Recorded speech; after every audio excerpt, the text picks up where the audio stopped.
कृष्णा।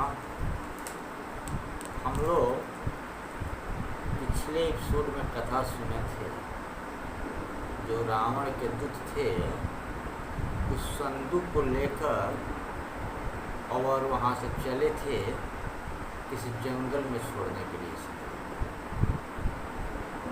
तो जैसे लेकर चले थे तो कन्या बोली कि उन सब राक्षसों सहित रावण के वध करने के लिए पदार्थ मैं फिर लंका में आऊँगी और पुनः तीसरी बार भी यहाँ आकर निकुंभ पुत्र पौंड्र को तथा 10 सिर वाले उस रावण का वध कर लौट जाऊँ और पुनः चौथी बार आकर कुंभकर्ण के पुत्र मूलकासुर का वध कर। तब उसके इस वाक्य को सुनकर रावण का हृदय जल उठा, क्रोधित हो गया। वे सब राक्षस भी भयभीत हो गए और मृतक के समान हो गए। रावण ने सोचा, तब इसे मार ही क्यों न डालूं, मुझे मारने के लिए आएगी। उसने अपनी पैनी तलवार निकाली और ज्यों ही चाहा कि पद्या को मार डालें, त्यों ही मैदानवी कन्या मंदोदरी ने उसे रोक दिया और कहा कि आयु के शेष रहते हुए तुम आज ही क्यों मरना चाहते हो? ऐसा साहस न करो, तुम्हारी मृत्यु हो जाएगी, क्योंकि इसका वचन तो मिथ्या न होगा। भविष्य को देखा जाएगा। अभी तो तुम इसे वन में छुड़वा दो, कालांतर में आने वाली मृत्यु को तुम आज ही क्यों बुला रहे हो? क्यों उसे पहले ही आमंत्रण दे रहे हो? पहले क्यों बुला रहे हो? समय पर आएगा, उसके पहले ही तुम मर जाना चाहते हो। क्यों पहले बुलाने की साहस कर रहे हो? क्यों उसे बुला रहे हो? मंदोदरी की इस बात को सुन रावण शांत हो गया और दूतगण संदूक को विमान में रख कर ले उड़े। वह विमान उड़कर मिथिला नरेश के वन में आ गया। रावण के दूतों ने उसे वहीं उतार कर उस कंडिका को पृथ्वी में गाड़ दिया। फिर वे दूत लंका में लौट आए। उधर जब सूर्य ग्रहण का पर्व आया तो विदेह राजा ने वह भूमि एक ब्राह्मण को दान दे दी। जब भूमि जोतने का समय आया तब उस ब्राह्मण ने एक शुभ मुहूर्त देखकर उसमें शूद्र द्वारा हल भेजा। शूद्र हल से पृथ्वी जोतने लगा। जोतते जोतते उसके हल के फाल से एक कंडिका यानी संदूक निकल आई। उसे लाकर शूद्र ने उस भूमि के स्वामी को दिया। उसने समझा कि इसमें धन का कोष है। किसी रामायण में आता है कि जनकपुर में अनावृष्टि हो रही थी, बारिश नहीं हो रही थी, अकाल पड़ी हुई थी। तो ब्राह्मण ने बोला कि राजा और रानी मिलकर अगर हल चलाते हैं तो बारिश होगी। तो राजा और रानी ने मिलकर हल जोतना शुरू किया तो उस हर के नोक से लगकर निकली, इसलिए उसका नाम सीता पड़ा। तो हर कई कल्प की कथाएं, हर कल्प में अलग अलग कथा होती है। हर कल्प की कथा में कुछ न कुछ अंतर हो जाती है, इसलिए इस पर ध्यान नहीं दिया जाता है। हर कल्प में भगवान लीला करते हैं, कभी लीला में कुछ बदलाव कर देते हैं, कभी कुछ बदलाव कर देते हैं, सब उनकी लीला है। अब क्या हुआ, वो संदूक ले जाकर और उस स्वामी को दिया।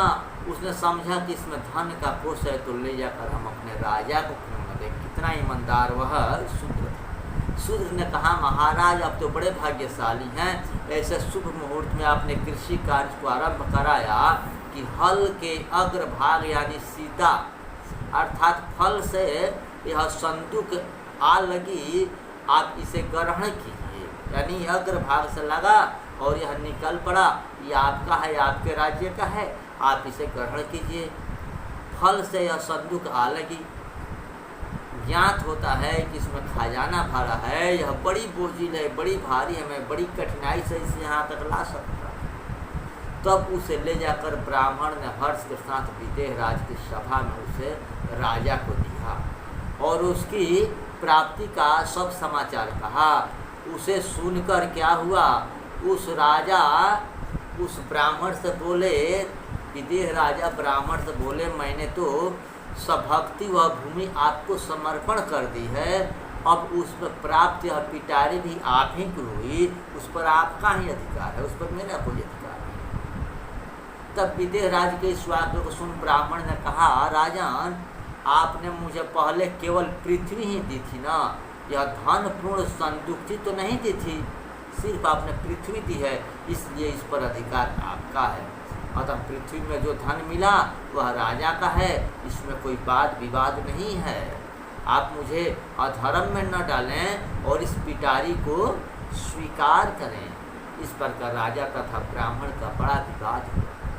तब राजा सभासदों से कहा, राजन अब इस विवाद को त्याग, यह देखिए कि इसमें है क्या। जब सभासदों ने बोला कि राजन देखिए इसमें है क्या, तब विदेह राय ने दूतों से कहा, वह संदूकची खुलवाई तो उसमें एक बालिका को देख महाराज को बड़ा आश्चर्य हुआ कि इसमें बालिका कैसी है, और उसे ब्राह्मण वहीं छोड़कर अपने घर चला गया। जब कन्या को देखा तो ब्राह्मण वहीं राज्य में कन्या को छोड़ देता है और अपने घर चला जाता है। तब राजा ने उठाकर उस कन्या का पालन किया। देवताओं ने बाजे बजाए, उस कन्या का तथा राजा पर फूल की वर्षा की। देवताओं ने गंधर्व गाने तथा अप्सराएं नृत्य करने लगी। जनक राजा ने प्रसन्न होकर उसे अपनी पुत्री स्वीकार की। ब्राह्मणों ने उसका जात कर्म संस्कार कराया। राजा ने ब्राह्मण को बहुत सा दान दिया। तब मातुलिंग फल से निकलने के कारण वह कन्या मातुलिंग अग्नि के पास करने से अग्निगर्भा और रत्नों में निवास करने से रत्नावली नाम से संबोधित। धरणी से निकलने के कारण धरणिजा, जनक के द्वारा पालक होने के कारण जानकी, और सीता के यानी फल के अग्रभाग से निकलने प्रकट होने के कारण सीता, और राजा पद्याक्ष की कन्या होने से पद्या भी कही जाने लगी। हे राजन, इस प्रकार सीता के कई नाम हैं। नील वर्ण आकाश के रंग वाले राम से इस सीता को प्राप्त कर राजा पद्याक्ष की प्रतिज्ञा सफल कर दी। राजा पद्याक्ष ने बोला था, जो नील वर्ण आकाश के रंग का अपना शरीर का रंग बना लेगा, उसी के साथ हम सीता का विवाह करेंगे। तो राजन, तो राजा का जो वचन है, राजा का वचन पूर्ण हुआ और आज राम से इस सीता का विवाह हुआ। यही इस सीता के जन्म की कथा है। इसी तरह से सीता की प्राप्ति हुई थी। हरे कृष्णा।